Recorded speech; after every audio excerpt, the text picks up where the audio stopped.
And today we have the ultimate Sigma boy, Mr. Rizal.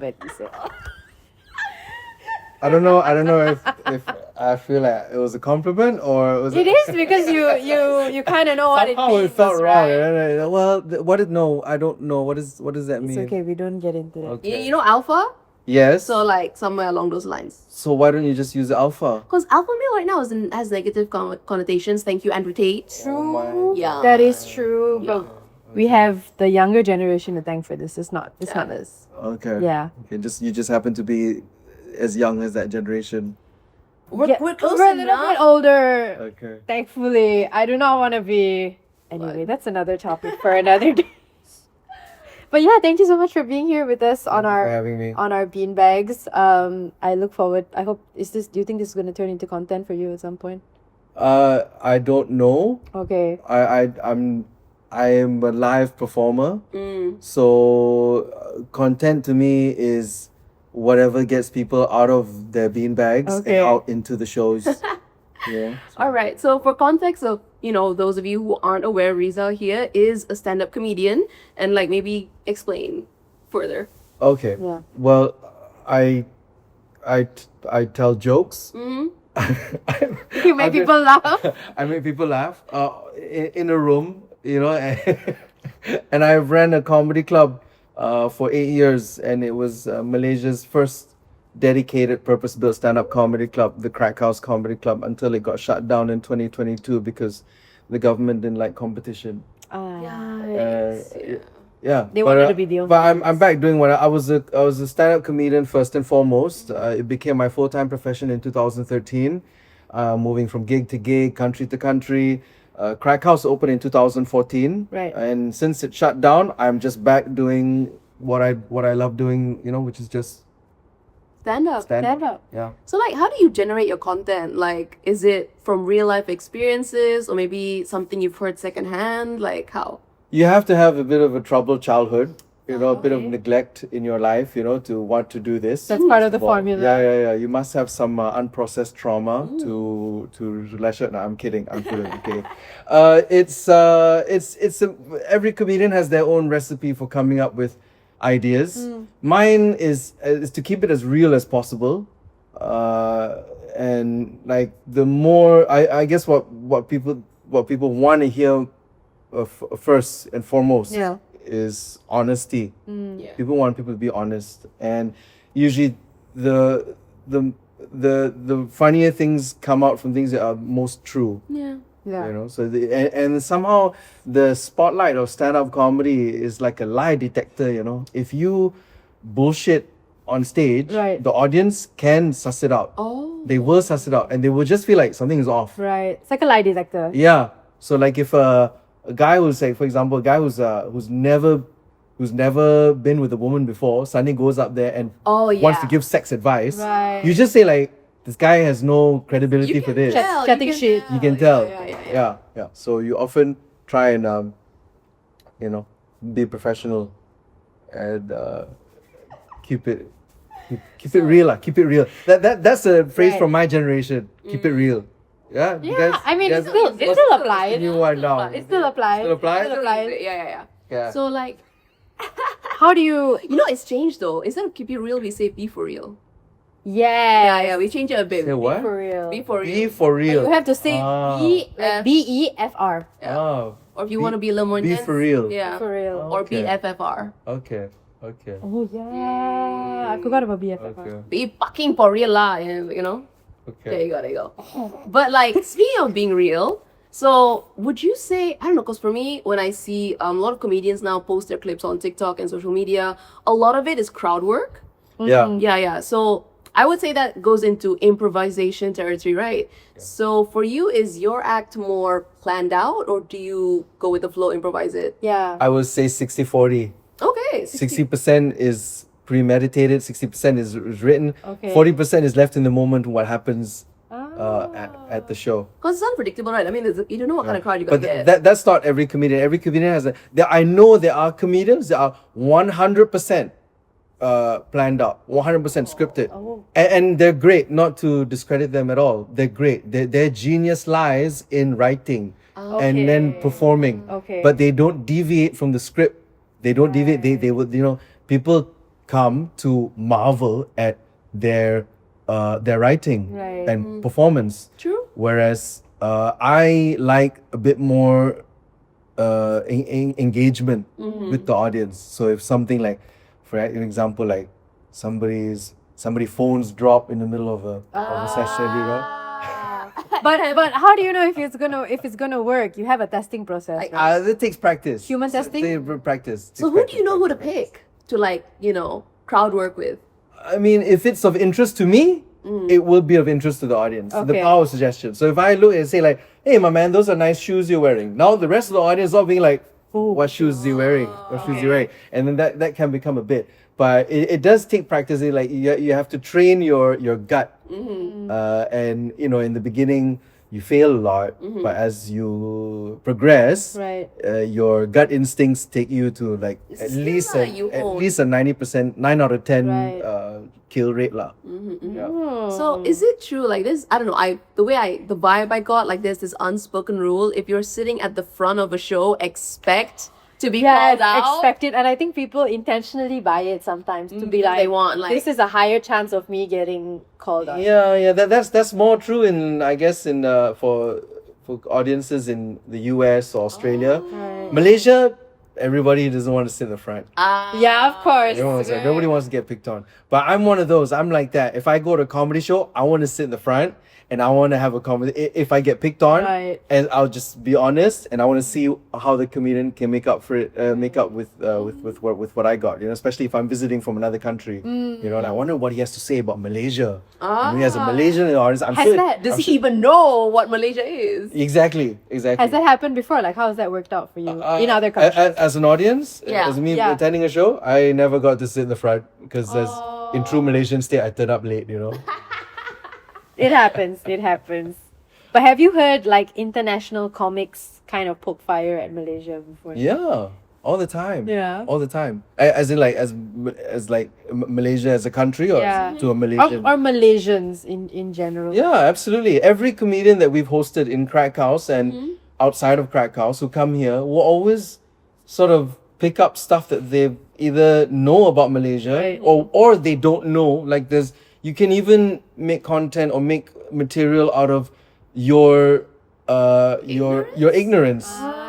So the point is that when you do stand up, is you're very vulnerable. You're very much yourself. Yeah. If you don't know something, like I know a great comedian called Butch Bradley.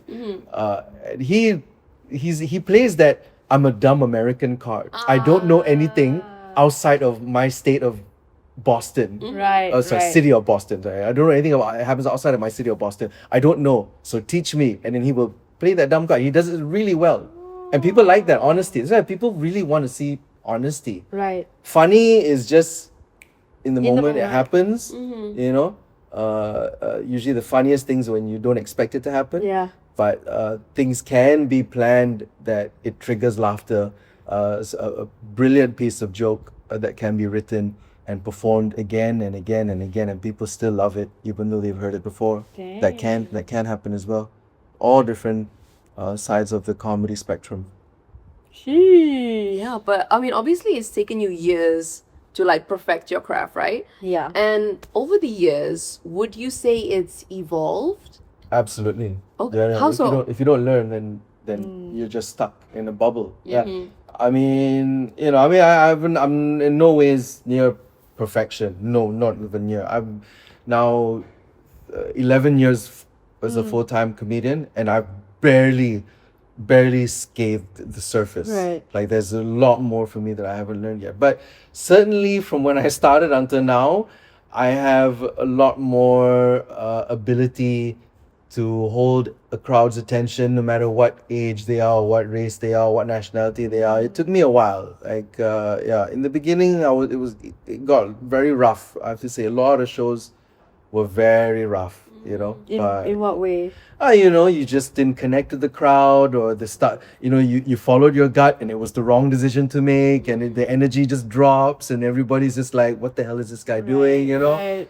But yeah, over time you learn to like not do that. So Mm. that's the thing. You just like not so much learning how to do it, you're learning Okay. how not to do it. So is it yeah. Dang.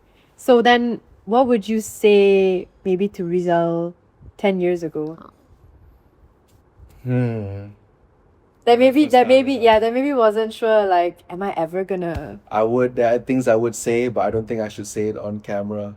Yeah. That's what we want to hear, though. Okay, what's the most the least worst of what you could say? Okay. I would say be comfortable with silence. That's a good one. Yeah. Oh, I a would lot tell of people- myself earlier, yeah. Just relax. Silence is your friend. Don't panic. Because that's what I realized when I was starting. I would panic when the crowd was quiet. But just chill. It will come. The moment will come. The moment that you're looking for, it will be there. Just, Chill out. Chill out. I Yeah. feel like that advice can apply to more than just comedy because Yeah. a lot of people they Yeah. feel like silence is awkward Yeah. when even like with your Or if closest- it's a bad sign. yeah. And sometimes silence is just silence. It's Yeah, not good or bad. Yeah. Dang. So, yeah. Okay, let's have a moment of silence. Tiber. It's not bad. It's not bad. It's just comfortable. I'm comfortable with silence. So. Yeah. There you go. I mean, even when you're in a date, right? And there's that moment of Oh, silence. yeah. You know? Yeah. Maybe. You know? I think some things. Okay, but then that leads to a lot of like overthinking and oversharing. Right? Yeah, so because you're trying to fill the gap. Yeah, so that's when you learn to, just calm down and just relax and be in the moment, be right there, nowhere else. Okay. Invested in that moment. Okay. The more you think about it, the more you're trying to process what's going on. Your mind is Everywhere. going further and further everywhere, away yeah. from the reality of that place that you're in. Okay. Okay. Well, speaking of being in the moment, Mm. we now each have to choose a moment Okay. of like the dumbest thing. It can be in a comedy context or not. Okay. Okay. But think about in the past week. Okay. Oh. This is gonna be what we call the hijau moment. of All right, the week. okay, let me tell you this one Bodo moment I saw on TikTok. So like a lot of American comedians pop up on my feed, like clips of their show, and I Yeah. enjoy it. So for some reason, this person is an obvious like Palestinian, or at least he supports Palestine and all that. So he was telling Is the it story. Sammy? I think it's either Sammy Obeid? Sounds familiar. I think Yeah. it might have been him. He's genius. So the heckler was like, "Who did you vote for?" I'm like, "Time and place lah. What? Who do you vote for? Well, that's private information. It's confidential. Who needs to know?" And like, again, it was so dumb. Like, That's bad. you know where you are. You know who's on stage. Why would you ask that question? And it was pretty obvious this person was a Trump supporter. So, like, yeah. And obviously, he read her to filth. So, like, deserved. But yeah, Oh my god. she set herself up. She set herself up. Ick. Okay, that you know what ick means? Yes. Okay. Yes, like, ugh. Yeah. Yes. Okay, Yes. There we go. Because I said it earlier. Uncle knows. Yes. Because I said it earlier, and when we were setting up a reel, I was like, "What's ick?" And I was like, Well, now he's educated. "Bleh." What about you, Rizal? What's I Something you wish saw and I don't know whether you'll put this on air or not, but okay, so you said online, right? Pancharagam, Pancharagam is a band headed by one of the Malaysian uniformed authorities. Okay. I won't say which one. Uh-huh. And there Pancharagam was playing that Bruno Mars Oh, Apata, right? And all these cheat ladies were going apata, and you can see that video. I think it's on one of the social this media company. I've seen the clip. Yeah. Oh my And my comment there, I think it's one of the top comments there. It says, "Ini lagu pasal kalwat." Yeah. Do you guys know what kalwat is? No. Oh my god. Hey. My bahasa was a C plus on SPM. I explained. but Okay, I'm pretty sure even if I tell you what it means, you still won't know what it means. Kaluat in English translates to close proximity. Okay. I boy. think I got the gist of it. I got Welcome the gist. to Hal Ehwal Islam. Saya Ustaz Haji Muhammad Rizal di sini dengan Your sisters. nak bagi dakwah kepada adik-adik ni. Okay. So khalwat is when two individuals, obviously of opposite gender, are in the same room. Oh. Yeah. And they're not not married. Yeah. So this is under Sharia law forbidden. Not mahro, right, or something. Is not just not makruh, it's haram. Okay. So so what is opposite based on? Right. So have a couple meet me in the opposite. Apartment. Yeah. I want to do this for real. I want to do that to you for real. And yeah, all these makcik tudung were singing it out loud, and I was like, yeah, korang tak tahu ini lagu pasal khalwat. Yeah. Korang promosikan maksiat. Maksiat. Lepas tu komedian buat lawak pasal orang Melayu kata, tak boleh. So Hypocrisy. I just need a moment. but they were having fun lah, you know. In the end, I'm sure in their defense they'll be like, "Look, kita orang music je," and I'll be like, itulah kita orang buat lawak je. I was gonna say something and then it just completely went out because my moment of silence now is the fact that Artha didn't know what Kalwat means. Like how Not all of us grew up speaking Malay. No, first and foremost. it's been more than 10 years. You cannot resort to this excuse anymore. Malay is my third language, y'all. What okay? international school did you go to? The one in Libya? Oh, so you third culture kid. You Yeah. third culture kid. But Malaysian parents, but diplomat in Libya.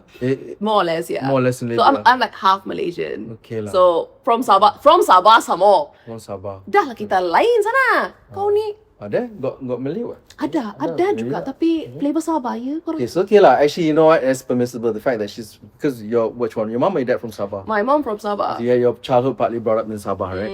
So in Sabah, yeah, because they're you know they're way more not chill. so Yeah. racially divided than the Yeah. Peninsular Yeah. Malaysians, Yeah. and there's not so much stigma Betul? Yeah. on. I think in you East know, Malaysia in general. Yes. Yeah. Yes. That's why I want to retire there. You know how many times I've heard that? Y'all want to colonize us, is it? All of you. No, I want to retire there. You know how many doctors that are currently in East Side, they're like, I want to retire here in Sabah. I'm I'm like, not a doctor. but I'm just saying, a lot of West Malaysians, Yeah.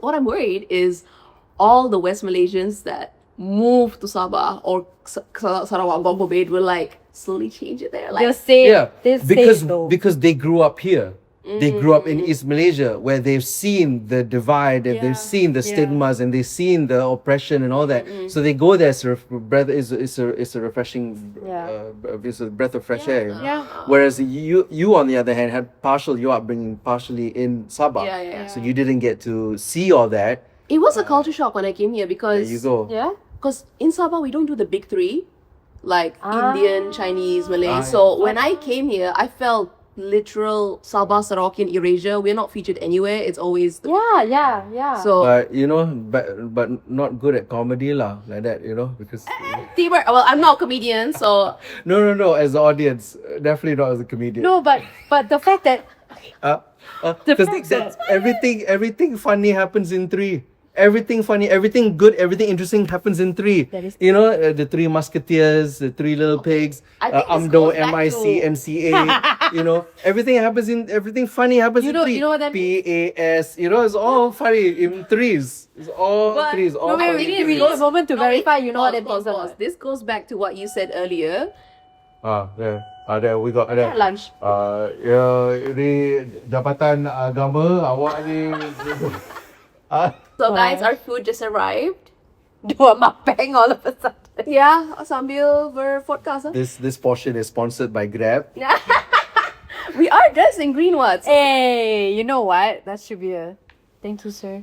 But I think No, I was gonna say even like you spoke about representation here, right? Like even if you see it on a billboard or whatever, they'll just have like one girl dressed in like Iban attire, another guy who's supposed to be Kadazan, and that's your East Malaysian representation. Yeah, Like what the hell is pretty that? You know how many tribes there are Yeah. in East Malaysia? Like oh my god. languages too. But to point out, you were saying like the big three musketeers are more funny. I think that has to go back to what you said earlier is the trauma Like, I won't lie, the stories I've heard, especially about the Indians when it comes to discrimination. So, like, you know, Big time. Hello. Big time. Yeah. But I think this is the perfect way for us to ask you, how do you know what is suitable to be performed? And how do you maybe maybe to I not get shouldn't- cancelled Yeah. by, you know, by people online or by the government. Yeah. Okay. I think nothing is sacred in the stage of stand-up comedy. Okay? Oh. Nothing is sacred. You can say anything you want within the four walls of a live comedy setting. Okay. You can say anything you want, okay? But what you put online, that's a different story. Okay. Because the performance is meant for those people who are within those four walls, who bought tickets. They paid for Who it. sat down and watched and paid for it. Expect to have a level of uncensorship. Right. Of course. But the online audience were not there. The online people were not there. So the joke was not necessarily made for those who are online. And when you watch it online, you can easily take it out. It can easily be taken out of context. Like for example, that clip you saw of Samuel Bede with the heckler. Sure, you just saw the interaction, but you don't know what else went on before that, what jokes went on before that. Correct. You know what I The mean? context The and context, everything. yeah. Yeah. Not to defend hecklers. You shouldn't heckle in a show. Right. But there's a lot of things that are going on that you have to sort of like that old phrase lah. You had to have been there. Yeah. Yeah. You had to have been there. Yeah. Oh, it's so funny, but you had to have been there. Yeah, of course. And one thing I've learned from doing this is that people, when you go to a show, you don't necessarily remember what comedians say. You just remember how they make you feel. You can go to watch a great show. You leave, you go and tell your friends, I just came from a comedy show. It was so funny. Really, what were they saying? There's this, some guy said, I know this, that. And you cannot replicate but you know how it made you feel, So social media is a very toxic place. It's ups and It downs. can be. It can be a very toxic place. So that's why, I love keeping my job in that range of being a live performer, because in that room, on that stage, within those people, I feel like I'm untouchable. But the minute somebody's phone goes up and starts recording, I get PTSD, I get trauma triggered, and oh my God, was it people spying on me? But you just have to. I've come to learn that people who take the effort, buy tickets, come to your show, they mean well. You can't please everybody, of course. Out of 100 people, there will be about 4 or 5 people, or more, depending which comedian you're watching. Like if you're Jason, maybe 20 people more. I'm just kidding. I just made it. I had to pick a popular name, but you can't please everybody. But there's this thing though.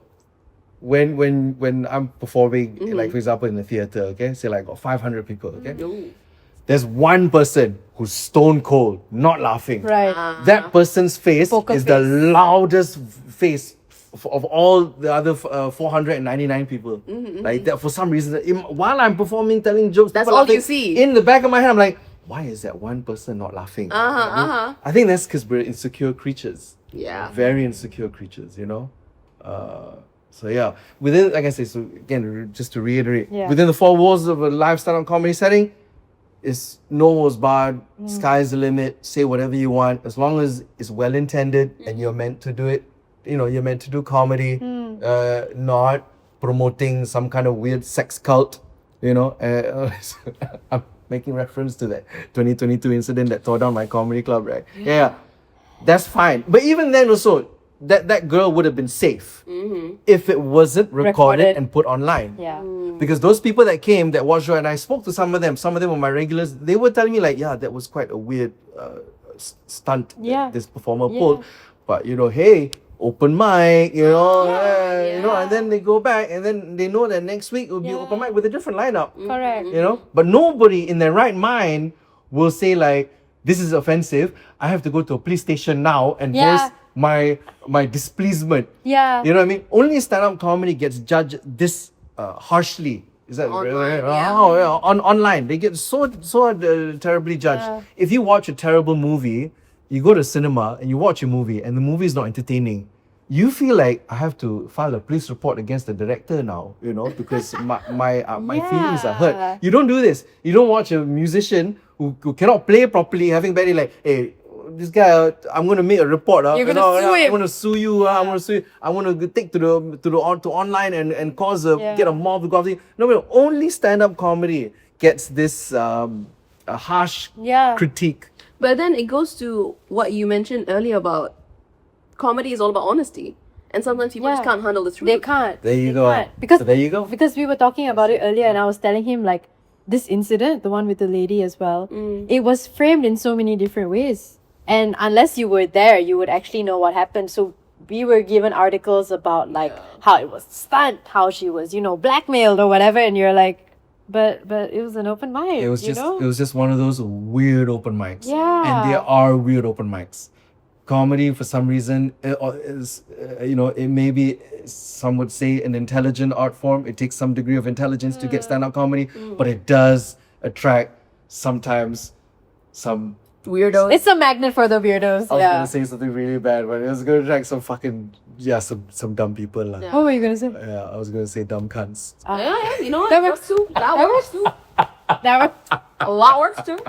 I'm going to Australia next month, so I'm probably You're practicing, you're You gotta say it practicing. right. No, these Australians judge you if you can't say cunt, right? You gotta say it with a hard T. They have a problem with pronunciation, but somehow you can't say can't right and they'll judge you. Yeah, I don't think as long right. as it comes from a good place. Yeah. Comes from the heart, then it matters. Yeah, he's a good cunt. He's a good cunt.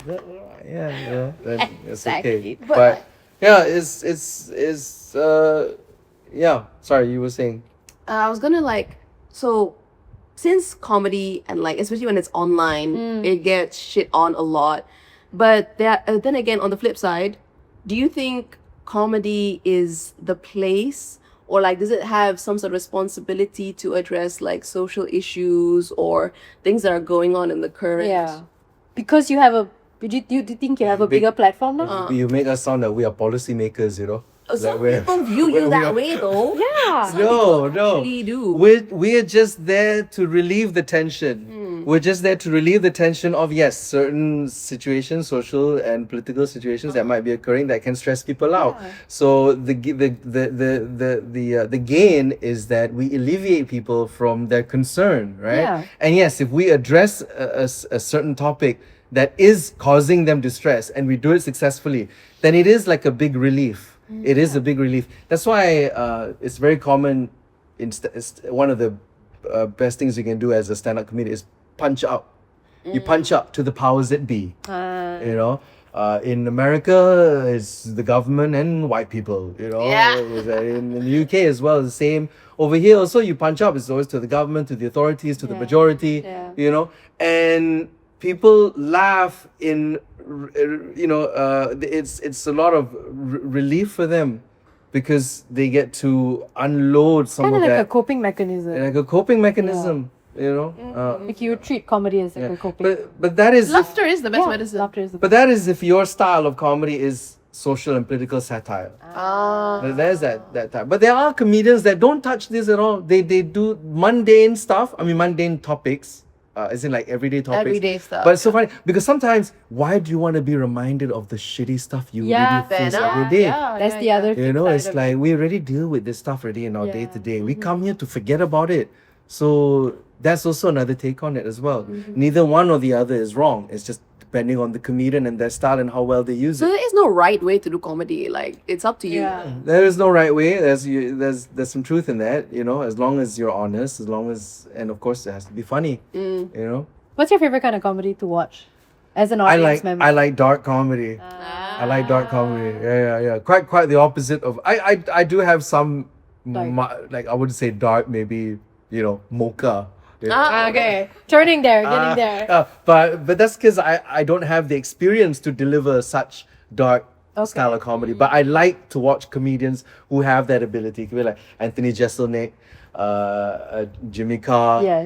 They do very dark stuff, and there are other comedians that you might not have heard of, but are super funny, and they do dark comedy very, very well. I guess because I'm a bit fucked up in the head, We all are. We all are. Speaking of social media and platforms, Right. Who do you think is someone that like an account that just needs to go offline? They need to be deleted, blocked from existence. You don't have to name names. You can. I will name Donald Trump. What are you doing on Twitter, bro? Like, I was going to say in the comedy context, but you know what? He is a comedian in his own at this way. point, he's a comedian. Honestly, like, did you see? No. Okay, I feel like you're going to talk about the picture he posted. No. no. But like, this is a little older. About him wanting to rename the Gulf of Mexico the Gulf of America. Oh my. Actually, legit, if you open Google Maps right now, and go to like Mexico area and you see the Gulf, it literally says the Gulf of America in brackets Gulf of Mexico. Like, I want to know whose dick did Trump suck to get this done? Like, Can I open Google Maps to find- check right now. I literally checked it myself the other day. So what do I put in the search bar? Just no, you don't need to search. Just okay, maybe search Gulf of Mexico and see what happens. Oh my. I mean, the fact that such a man in a very powerful position has the ability to undo a lot of wrongs in the world, change a lot of help people's livelihood, you know, the poverty rate, the war. Yeah. But no, his concern is we need to change the name of this part of the map, you know. So that is kind of like But by that weird, logic, you know. You're supposed to do more. He good. doesn't use logic. Babe. I know, but by that logic, that means any other like ruler or president of a different country could do that to America, vice versa. You know, like we could name America United Stupid States or something. I don't know, something. No, but the point is that I mean, I guess I would be very idealistic if I say this. If you are a leader, you should be focused on real What matters, yeah. matters, you know, not like The actual betterment. Of your country. I mean, healthcare is still ass in America. Oh my god. But you have to pay for an ambulance. No, okay, so it depends on the ambulance you hire. Like we were The fact that talking. you have to hire an ambulance. Okay, hear me out. Wait, there's a point. layers, There's huh? a point to Okay, this. okay. Okay, when we had to take my grandmother to the hospital, we paid for an ambulance because you know she's not mobile, she's not strong. But the cost of that compared to what it would cost in America, right? It costs like I mean the one we got was like 200, 250 here. Okay, lah. Over there just to get you to the hospital, they'll charge you like $400-500 dollars, right? And you see those videos of like women who have to give birth. Yeah. In the States, it's like $100K minimum. And they don't get maternity leave and they don't get all this. But no, Trump is focused on, okay, it says Gulf of Mexico, brackets Gulf of America. So Oh. maybe they've swapped it. Uh-huh. But the fact that it even says bracket Gulf of America is crazy because I've only known it as the Gulf of Mexico. I don't think colloquially, like in people's everyday language, right. it's not gonna change. It's not gonna change, man. It's been around for years. He needs to change. He needs to change, honestly. Okay, Like, anyway. stop with the fake tan, lah, Trump, please. The way they make him look in The Simpsons is getting more and more accurate. Okay, that's mine. Who's your deleted account? Sorry, deleted account? Someone needs to delete their account. I mean, as somebody who runs his mouth on stage for a living, you know, I don't think I'm in a position to say another person what they, you know, whether they should That's on exist stage. or not. Online is different, you said. Yeah. Okay, I think there lah, Siti Noor Amira and Alexander Chandran lah. Oh. These two people like just wipe them off the internet completely. In fact, wipe them off from the face of the earth or so lah. You know what I mean? Just why not just take it all the way through? Oh my god. I mean, I think your viewers need some context in this. Who are these two? You give the context. Okay, so this is the context. These are the two people who triggered or say started the shutting down of the Crack House Comedy Club in 2022, which led to my subsequent arrest and criminal charges in court. And also the club got vandalized, Yikes. death threats, yada. Yeah, so that's They put you through hell, lah. Literally. yeah, I mean, When it wasn't even like his fault. I'm sure there are people who have been through much worse. It was quite stressful. I can But all in all, in my line of work, there's no such thing as bad publicity. It wasn't such Fair. bad publicity. So when it was all going down, I was like, yeah. But I'm sure on the flip side, you must have gotten a lot of support as well. Yes. So when you go through tribulations, I think any tribulations, you do tend to see who your real friends are. Yeah. I love the way you use it to tease your shows. Do you mind telling us that? I was just about to. Yeah. So he does this very funny thing, especially you said when you do like a lot of little shows and then you tease a big show. Okay, so the show that I wrote that I took to Edinburgh in 2023 and I'm taking to Melbourne Comedy Festival this year in March. Yes. It's called Arrested, and it's the story about how Malaysia's first comedy club, how it began and how it got shut down. And I was at the center of it all. So what I would do is at Edinburgh Festival and soon Melbourne International Comedy Festival, I would perform it at 9 o'clock at night. So leading up to that, I would do small spots in the day, 10-minute spots, which I would use to tease that show. So I would first establish myself as a comedian, do some jokes about Malaysia, jokes about myself, ha ha ha ha ha, and then begin the story about the Crack House Comedy Club and how we've had all sorts of comedians come through. But there was a couple, two of them, whose name I mentioned earlier.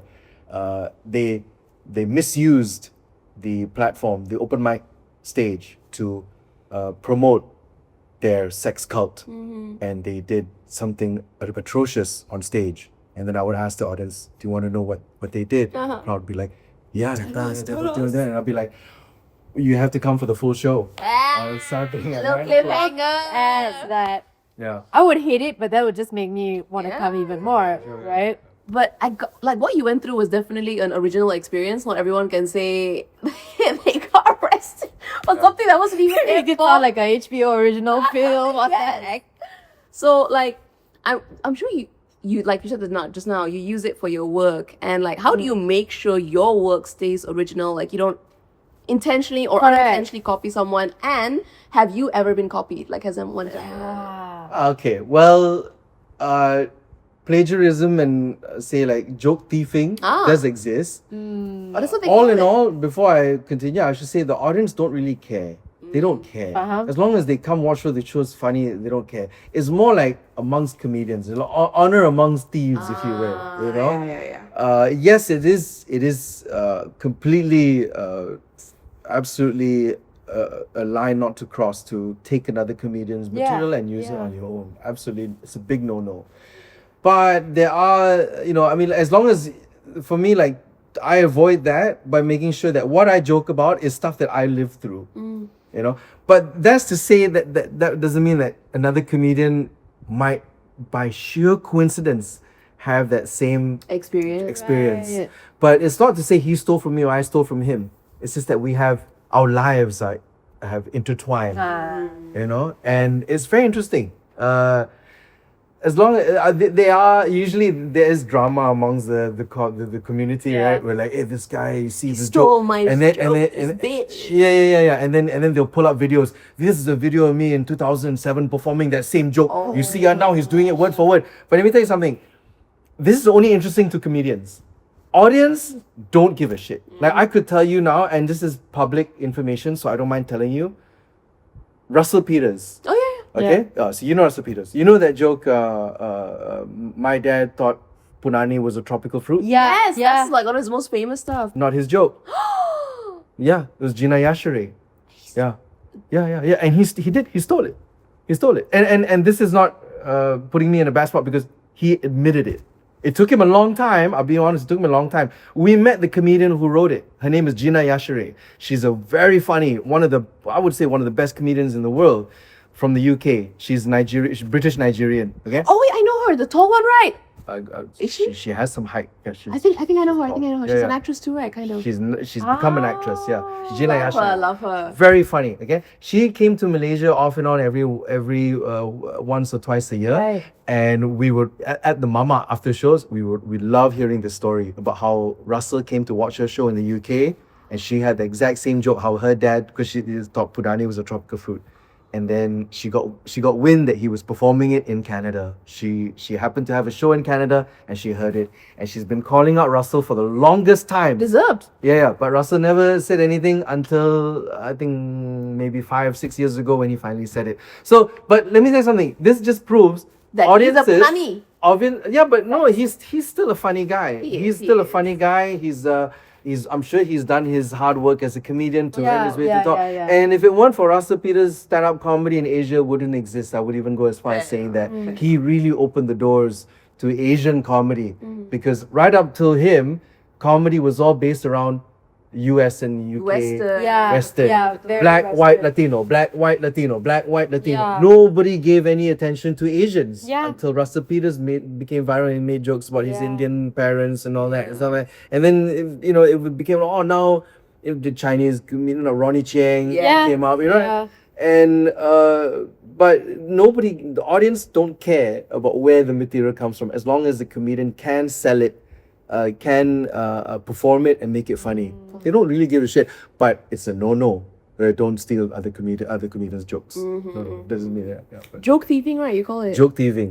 Plagiarism lah. In comedy terms, joke thieving. Dang. So you went as far to say as you feel like Russell Peters really kind of pioneered where the I would say where Asians are He opened the doors in stand-up comedy. Absolutely. So how do you think it's evolved, either for the better or the worse, maybe since you've started? In general, since what you've seen, what you've experienced. It's since I started until now, it still caters to a niche market. And I'm talking about in the context of Malaysia, right? Oh yeah, Yeah. for sure. Yeah. It still caters to a niche market. It hasn't reached. When I started in 2009, I was doing open mic. I had a vision that stand-up comedy would be an art form for the masses, Okay. right? In Malay, in Tamil, in Cantonese, Hokkien, in all languages, Yeah. right? Until now, it is still underground. It is still catered to niche. It hasn't moved, and it's such a shame. There was progress at some point where you could see the mainstream media start to undertake stand-up comedy shows in their channels, Malay and English. I was a part of it too. There were shows like Comediri, Gelak Gempak, Yeah. where I did jokes in Malay. Super fun. And it was and then 2022 happened, and then everything was reversed.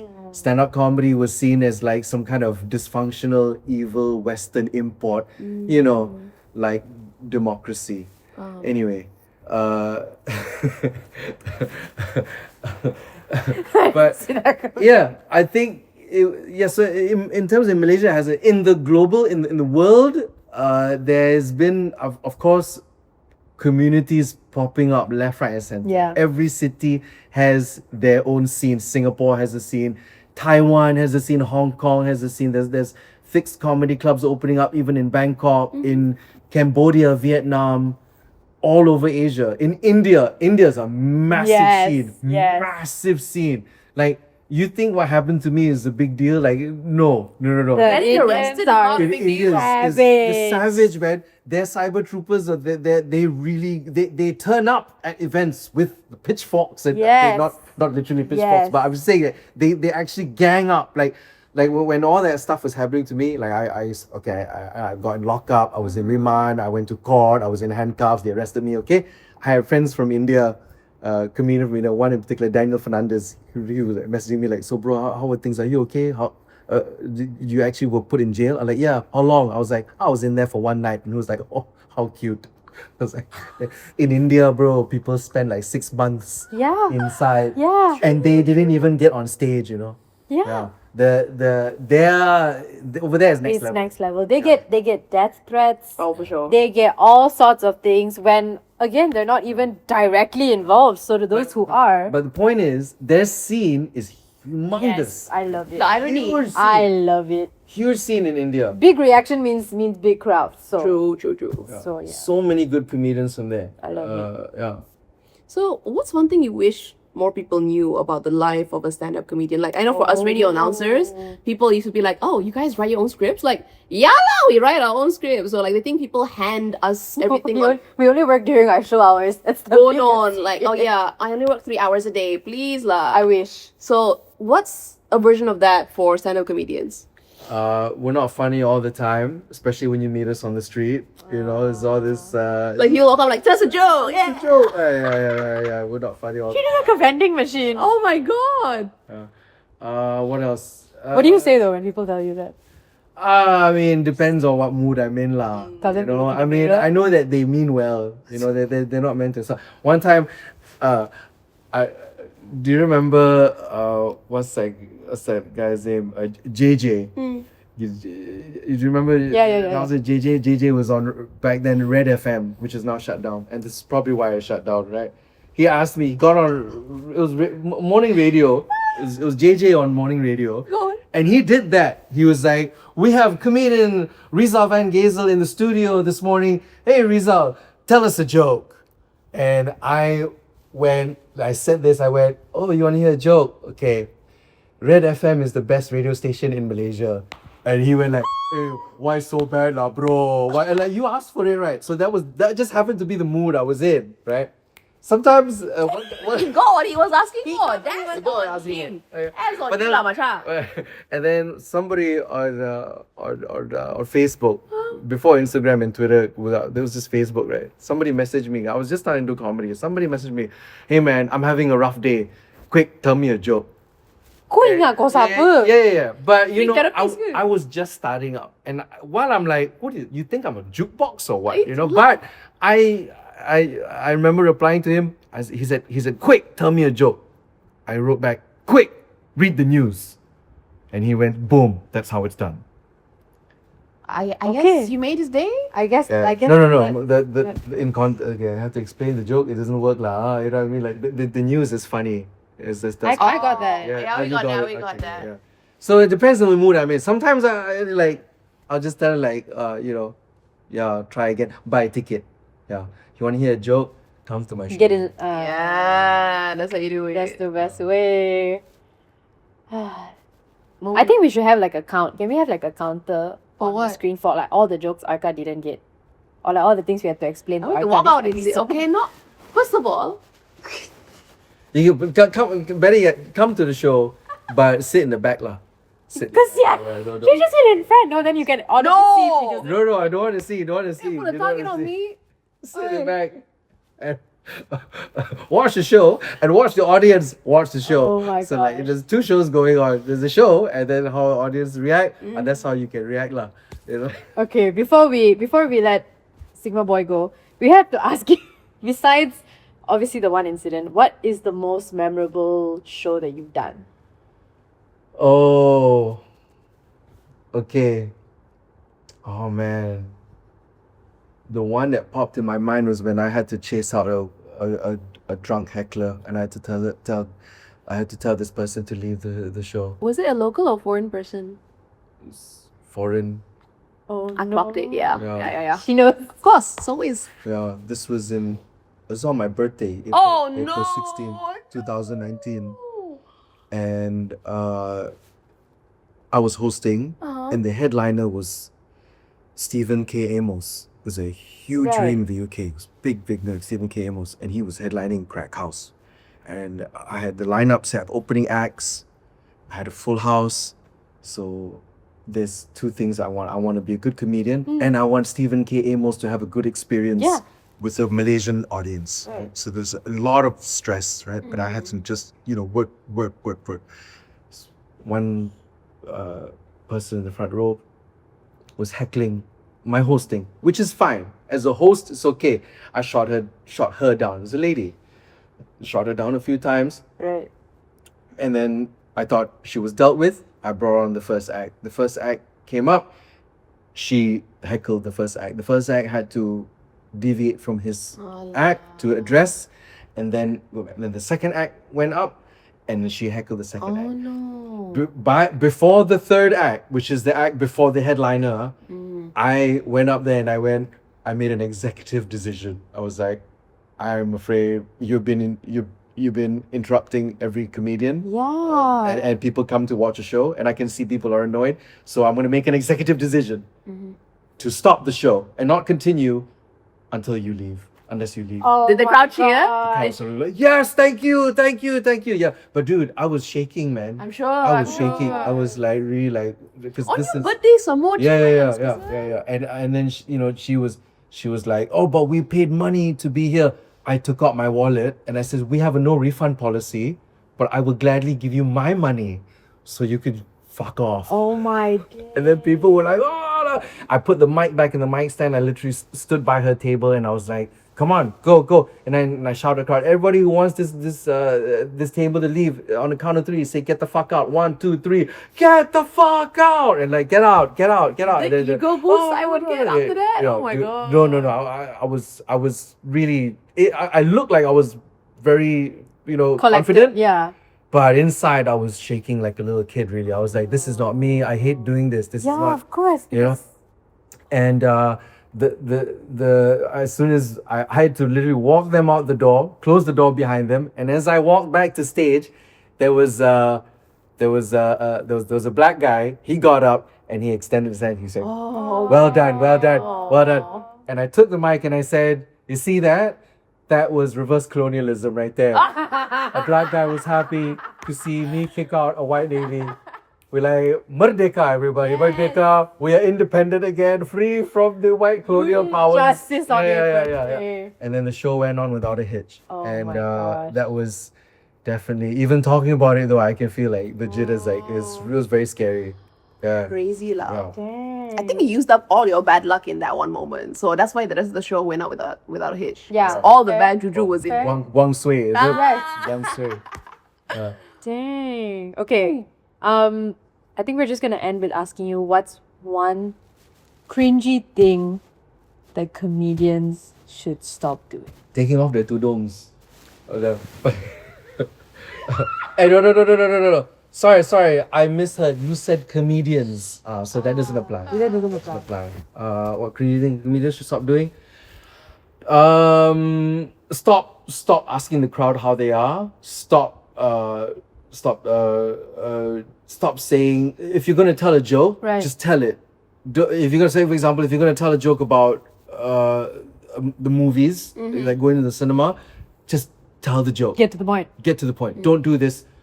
Anybody here been to the movies? Make some noise. Like, dude, that's a rhetorical question. Why you ask? If you're gonna tell a joke about your sex life, and I'm talking to you, Mahia, okay? If you're gonna tell a joke about your sex life, just do the joke. Don't ask you like, do you guys want to hear about my sex life? Yeah. And then because one time this comedian I'm talking about, do you know He him? talks like that in real life as well. It's not just So it's just who he That's is. just how Maya speaks. Oh, you know Mahia? Yeah. There you go. Yeah. He just goes around, you want to hear about this happen? I'm like, dude, just tell me. Just tell. I'm already here. Tell. Yeah.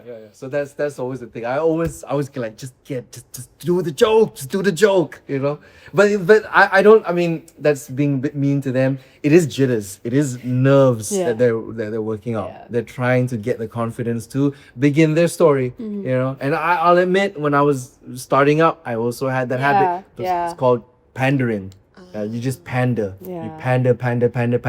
Just get to the story, man. Just get to the joke. I get it with Maya because, like I said, that's the way he actually speaks. But there are some who just do it with like every single, like in the story they'll do it like 2 or 3 times, and I'm like, brother man, just get on with it. Like, you've asked me once, I cheered that one time. That's all I'm gonna do. And one time in Krakow, when we did open mics, I had this, and this was given to me by a great comedian called Lars Kallio, who's from Edmonton, Canada.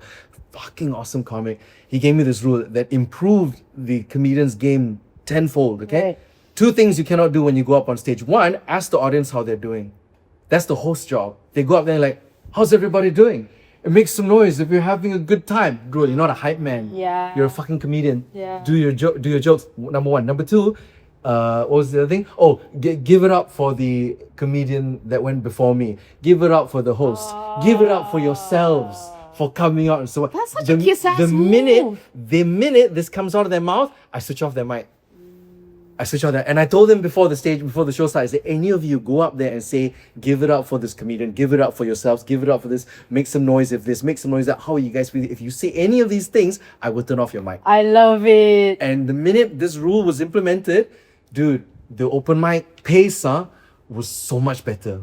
So much better. People cut out the fat and got straight to the meat. They go up on stage straight away like, Yeah, because they only joke had me. like 3. they only have 3 something, minutes. yeah. Why you want to waste time and do hype Have people stuff? cheering That's and host. Host will do it. The host will do it, or the headliner. Or the rule is that if you have a joke about the host, like for example, hey, give it up for when Prakash Daniel hosts, I would say, give it up for the hipster version of Lord Krishna, everybody. Right. And then you make a joke about it. That's okay. Yeah. But if you just want to do it just to get confidence so that you get energy in the room, that's a cop out. That's a crutch. Don't do it.